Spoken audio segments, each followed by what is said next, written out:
it all is just sailing through life. That's Cain's position. So Cain decides he's going to go and have it out with God because it's not his fault, obviously. Right.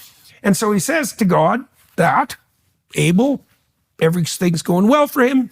And here I am suffering away. Nothing's working for me.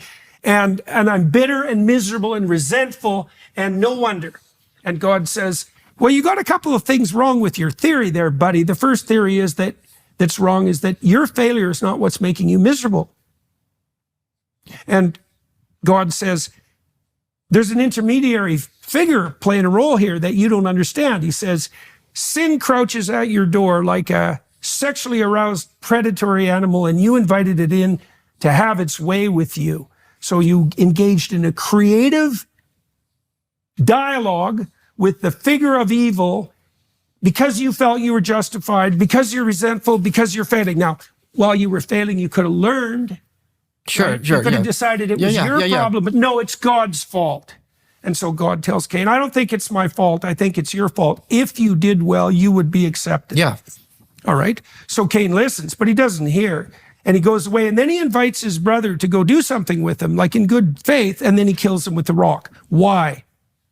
To get revenge against God. That's the motive. Right, because Cain is existentially wounded because his sacrifices are being rejected. So he takes God's ideal and he sullies it. Right. That's what they're doing with kids. You take the most innocent possible creature and you do the worst possible thing to them.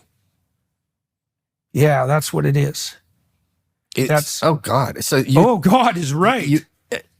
I was thinking about it in terms of a pornographic aspect, but it's actually just literally demonic.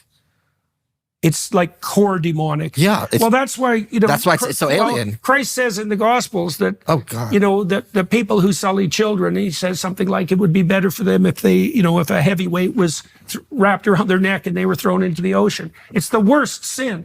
That's why they're doing it. That's why they're doing it. It's the ultimate middle finger to reality and being. It's like, you fucked with me, I'm going to fuck with you.